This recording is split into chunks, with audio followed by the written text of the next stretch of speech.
Hi everyone, and welcome to today's Drama Hospital recap. As always, don't forget to subscribe so you don't miss any of our videos or recaps. Let's get right to it. So at Claudette, Griffin feels like Charlotte deserves better than him, and Anna says that, his only other option would be to give her to someone who knows how to be a parent. And he's like, oh, so you agree I wouldn't be a bad parent? And she's like, no, I didn't say that. I just want to, be realistic. Like, if you can't have her, that's the only other thing that could happen. And no one knows what kind of parent they'll be until they are. And she doesn't see giving her up as abandonment, because he feels he would be abandoning her. She goes, yeah, no, that's like that, no. And it would be a heart-wrenching decision. And then she pulls from her own life, and she talks about giving Robin up, and that she gave her to a friend and raised and supported them financially, and how Robert didn't know, like, she had Robin in secret. And she relates to Claudette, and it took her 5 years to reclaim Robin as her own, and she regrets every day she missed. So he doesn't want Charlotte bouncing around anymore, and I kind of see where he's coming from. Like, had she just gone straight to Griffin, and then, maybe Griffin doesn't feel he's equipped and hands her off, that's, it's not ridiculous. But, she's now been to Nathan and now to Griffin. Like, to just do another step just seems cruel, So, she's been through too much already, and she says that he's overthinking this. Like, he already has both facets to be a parent, love and human instincts. So Charlotte comes out. She couldn't sleep. She's had a rough day, needless to say. I mean, 2 fathers, a mother who has come and left like twice already, and she asks if her mom's back, and he says, I don't know when she'll be back. And then he tells her that, her mother loves her all the way to the moon and stars and everywhere the sun shines and back. And Charlotte's like, that's a lot. And I was like, I love kids. And, she won't be able to stay away long. And, like, it's really sweet. That's how you're a good parent, is if, the other parent has done something bad or questionable, but, you don't bad talk them, for your kid's sake. So he offers to read her a story, and so her and her horse Pinky can go to sleep. And as they're walking to the back, Anna kind of cries, and I kind of do too. So when he comes back out, he says he's going to need to tell his superior, the bishop, what's going on. And, even, just, to apprise him of the situation. And Griffin sees that Claudette left her locket, and she loves it so much, he can't believe she would leave it behind. And Anna kind of gently reminds him that she left her daughter with him. Well, their daughter, but, she left Charlotte with him. And, the locket shouldn't surprise him. And funny story, I have a real life story for that. When I was a kid, probably 6 or so, I had this friend, and her mom was bringing us to the local amusement park. So when my mom dropped me off, she gave her mom our 35 millimeter camera, so her mom could take pictures of me and us the day. So my mom would have them and to develop them and this, that, and the other thing. So my friend's mom goes, oh my goodness, you're trusting me with your camera, Ivy. This is a nice camera, 35 millimeter, 1997 or so. No, that's not 6 years later, 1999, whatever year. But my mom's like, you're taking my daughter. The camera, forget the camera. If the camera breaks, it breaks. But, you're taking my daughter here. So it's kind of funny how, that all thing kind of gets looked over, and we've suddenly become about material stuff. But I guess it's not suddenly, because that was back in, 99 or something. Oh, my goodness. 35 millimeter camera, yeah. We still have it somewhere. It was a nice camera. I think there's a sticker on it. Anyway, moving on. At Sonny's office, Jason walks in on Curtis, and he threatens to call the cops, and he's like, you are robbing the wrong place, sir. You don't want to be here. So, after Jason kind of thinks about it and remembers some stuff, he knows that Curtis is a private investigator. And why is he investigating Sonny? So Curtis admits he's looking for information on the car bomb, and Jason's like, oh, so taking advantage of Sonny's grief and this, that, and the other thing. And Jason's like, do you really think Sonny's dumb enough to leave evidence here if he was involved? And Curtis says, well, he was dumb enough to kill his own son. And Jason's like, whoa, watch it, step back, move over. So Curtis reveals that he did a stint in the, oh, wait. So, after Curtis says some very technical things about the bomb and how it was probably rigged. Jason's like, well, how do you know that? So then Curtis reveals he did sit in the bomb squad, and, basically his interpretation is that it probably was planted when the driver left the car, but before Morgan got in. So in that little span of time, that's all it takes for just blow someone's world up. I'm sorry, I don't think before I talk. At the PCPD, Jordan asks Valerie about her plans. Her plans are with Curtis, of course they are. And then Jordan thinks about her conversation with Curtis, which, if you remember, didn't go over so well. So she doesn't tell Valerie to break up with him, but if she stays with him, it could jeopardize her job or worse.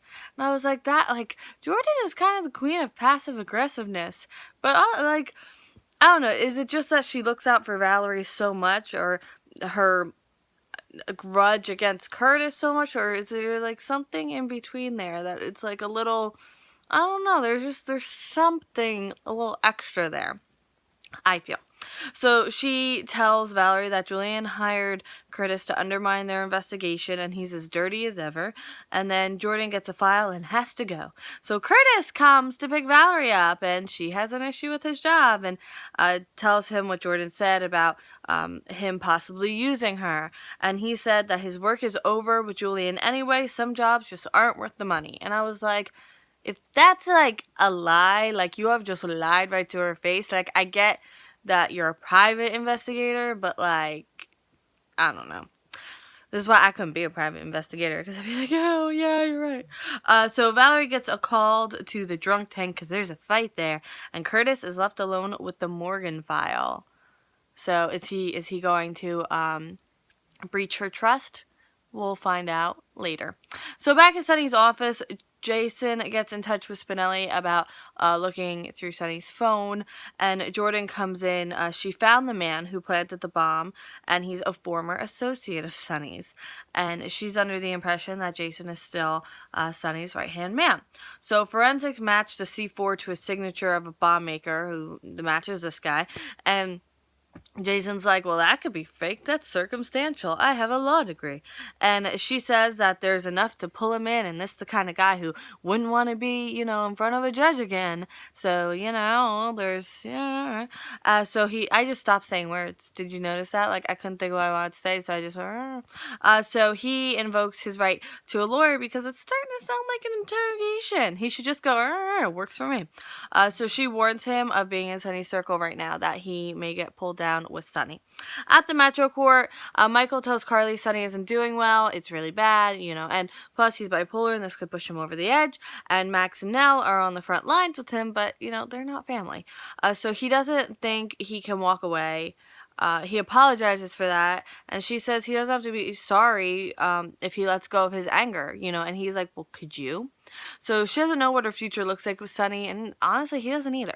So Carly feels that Michael is shouldering everyone else's burden and not facing his own grief, and he should just shut off, and not shut up, shut off. Not used to saying anything after shut that isn't up, so that almost sounded really mean. Could you imagine? Just shut up, Michael. No, that's not what she said. That's what I accidentally said. So, maybe talk to someone close or to a stranger. All over the place here. So don't keep it bottled inside, basically. But she's already started talking to Nell about it, but, is Nell the right person? Poor Nell. I mean, she just walked into a mess a few months ago. So he feels like he was a bad brother. He didn't follow through on his promise. And she tells him that life happens and it's no one's fault. And he says, well, what about Dad? And, these things keep happening and he never means it, but people keep getting hurt.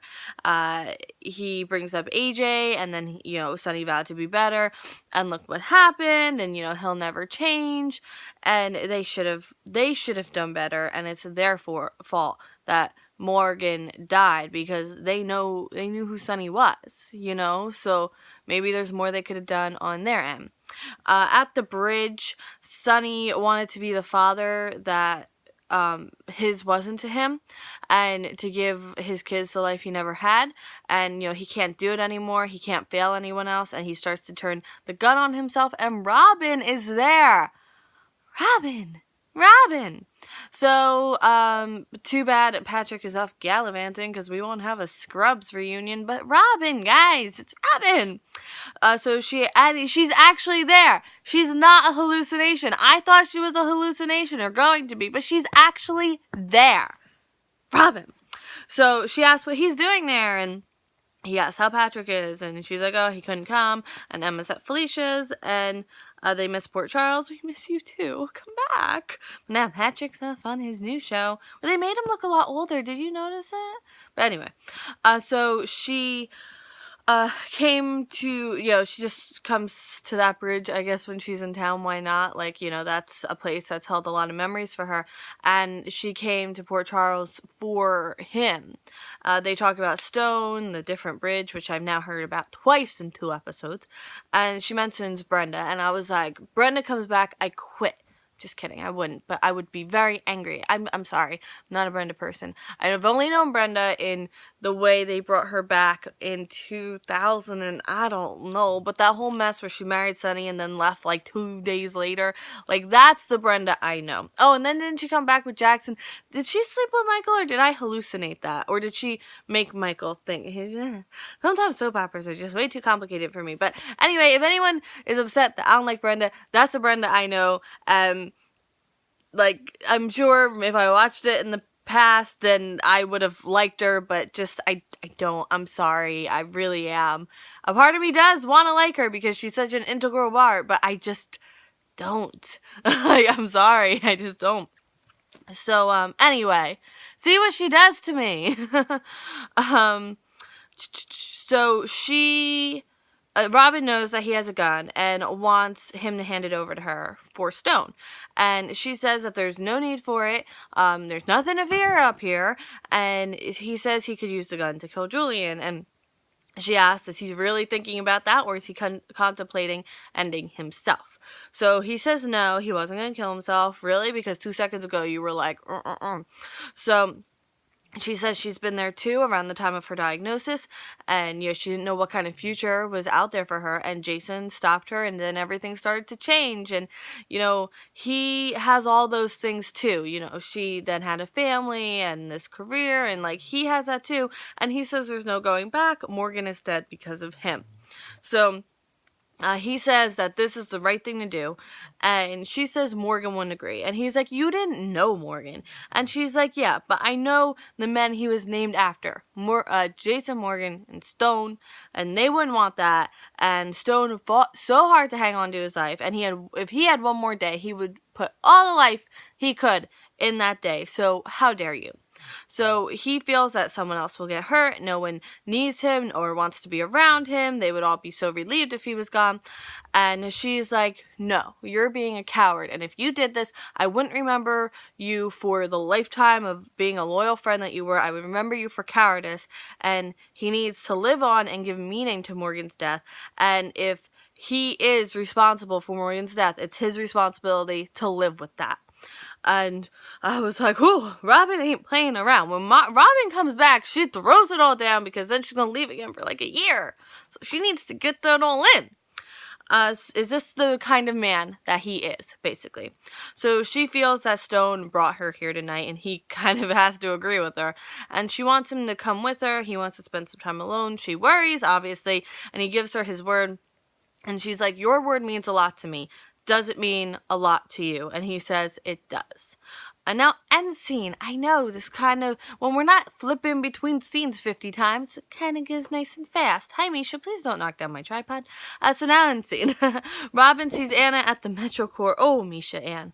Oh, Misha Ann. So she sees her at the MetroCorps, and she's really happy to see her. And Robin flew in a day early, so it was kind of a surprise. And she was looking for Carly to pay her respects, but Anna's glad that she's here. Charlotte still can't sleep, and Griffin kind of gets out of bed to go back to her room to read her a story, but then she climbs into his bed and kind of takes him off guard. And she has a book, Goodnight Moon, pretty sure I still have my copy over in my old room.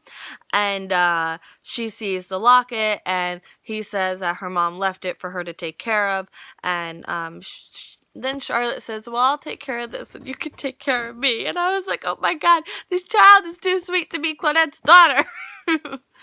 I hope she's now Griffin's though, because he's so good with her, and that would just break my heart if she got pulled away from him. But I'm having a lot of mixed feelings, because I don't like Claudette, but I love Charlotte. Like, I'm very confused right now. Curtis walks away from the file, but knocks it over. But was it intentional? I don't think it was, actually. And then he photographs the pictures and everything in the file. And I was like, I guess that's the kind of life we're living now. Jason likes his life and won't mess it up. And Jordan leaves, and Jason gets a phone call back from Spinelli on the job on Sunny's phone. Lomas, big boy, what are you doing? The girls are just trying to play. They do not want to play with you. I'm watching like an accident just waiting to unfold right now. Valerie comes back and files the Morgan file away, so nobody knows what Curtis did, except there's probably cameras in the police station. So, yeah. Sonny is back on the bridge and thinking of Carly, and he takes the gun out again. Carly doesn't want Michael to say or do anything in grief that he'll regret. She needs to say some of these things in a mirror. Like, I don't disagree necessarily with what she's doing, but she's literally giving advice that she's totally not taking herself. And she says a voice inside her is telling her not to hate Sonny, that he didn't mean it, that he's hurting just as bad. And Michael says, well, that little voice isn't enough to drown out the just overwhelming grief. And Michael says maybe this whole thing is just a little too little too late. And then Sonny puts the gun away and vows to make it right for Morgan. So what does that mean? I don't know. Funnily enough, I don't have a blue filter on this. I am just that cold. I'm just kidding. But yeah, it's starting. There is no autumn. We're just straight into winter. Pretty sure it snowed in Massachusetts and Connecticut today because I have friends there that are like, oh, flurries. And I'm like, oh, October. Anyway, thank you so much for watching today's video and my little ramblings. That's what happens when I film these late. I ramble a little. Woo. Not sure timing for tomorrow. I'm hoping it won't be too late, but like, you know me. I promise it won't be late, and it goes up at 2 in the morning. It's just life. But thank you so much for sticking with me, and I will see you tomorrow for more General Hospital. Bye!